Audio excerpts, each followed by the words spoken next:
μαγεύουν στον ουρανό με τους θεαματικούς σχηματισμούς τους.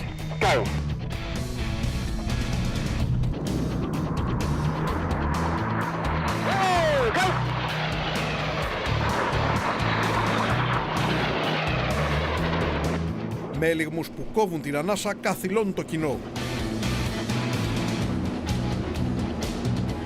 Ο λόγος για τους φημισμένους Red Arrows, το ακροβατικό σμήνος της Βασιλικής Αεροπορίας, που όπως κάθε χρόνο έτσι και φέτος φιλοξενήθηκε στη φωλιά των Μοίρες και των Ραφάλ της πολεμικής μας αεροπορίας στην Τανάγρα, προκειμένου να διεξάγουν την προγραμματισμένη πτητική εκπαίδευσή τους.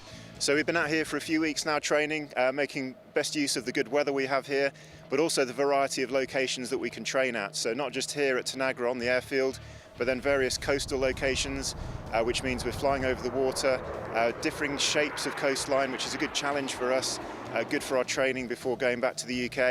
And everyone in the Hellenic Air Force has been very welcoming, very flexible.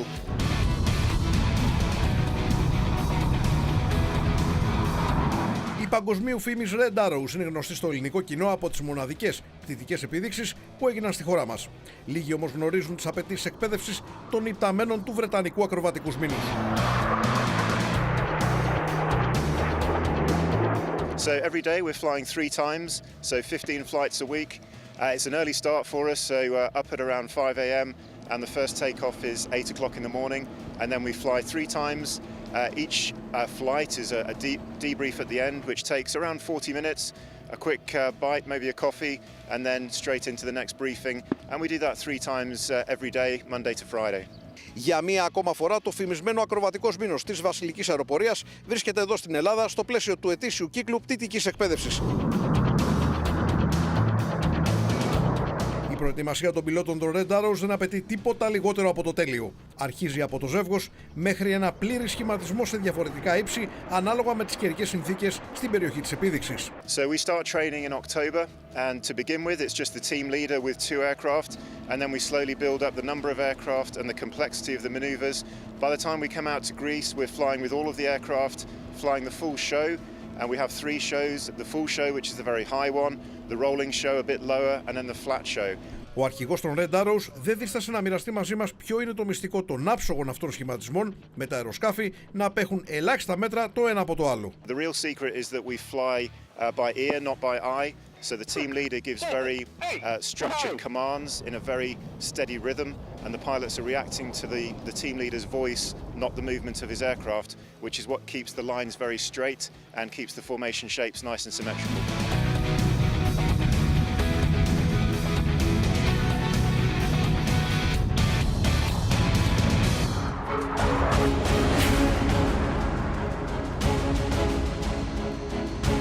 Οι Red Arrows στη φωλιά των Ραφάλ και των Μοίρες της πολεμικής μας αεροπορίας.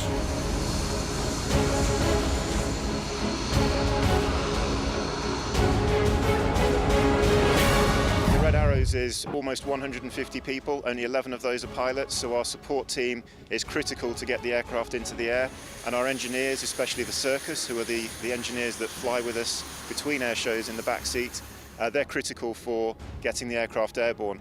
And they have their own part of the show, so when they are seeing the aircraft off, as we call it, getting them ready to fly as we're starting the engines, they do a synchronized movement around the aircraft, and they take pride in looking smart and being synchronized as we start the aircraft and then taxi away. Πρόκειται για μια εντυπωσιακή διαδικασία στην οποία εκτός από τους ιπταμένους και το τεχνικό προσωπικό λειτουργεί στην πίστα με απόλυτο συγχρονισμό στη φάση προετοιμασίας των αεροσκαφών για απογείωση. It's known as a formal see-off procedure. We have plenty of practice. We do it 3 times a day to ensure that we're well choreographed. So when it comes to gaining public display authority, then we're ready to go.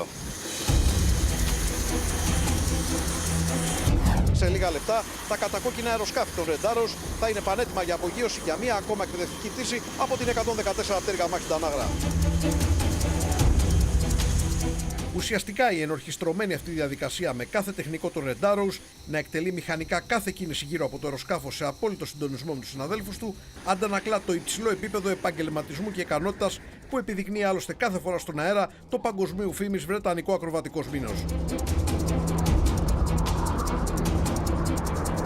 we're doing the walk round, even though it looks choreographed, we're still actually doing our job, which is to check for leaks, check for panels, check for any loose fasteners. Η ασφάλεια πτήσεων είναι πάντα μια κρίσιμη απέτηση που ξεκινάει από το έδαφος, με τους τεχνικούς των ρεντάρους να αποτελούν ζωτικό κρίκο της αλυσίδας αυτής.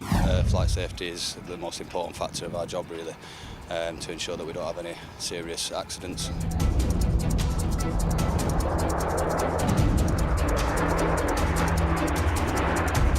Τα κατακόκκινα αεροσκάφη Hawk που πετάνε οι ρεντάρους είναι γνωστά για τους εντυπωσιακούς ελιγμούς με καπνογόνα που δημιουργούν ένα ανεπανάληπτο θέαμα από το έδαφος. Γι' αυτό μετά από κάθε προσγείωση η τεχνική των ρεντάρους είναι υπεύθυνη για την αναπλήρωση των δεξαμενών με καύσιμο, αναμεμειγμένο με ειδικό χρώμα. Μια διαδικασία που απαιτεί εμπειρία, καθώς η ποσότητα καυσίμου ελέγχεται με την ακοή και επιβεβαιώνεται με χαρακτηριστικά φωνητικά παραγγέλματα των τεχνικών στην πίστα. To be on the Red Arrows and to fly over the coronation a few weeks ago was absolute highlight of my career. So something that I could be able to tell my children and my grandchildren for years to come. We're delighted each time we come to Greece that so many people follow us and so many people are excited that we're here. We love seeing the photographs that people take and the comments from the people in Greece. So we really love being here and seeing the reaction.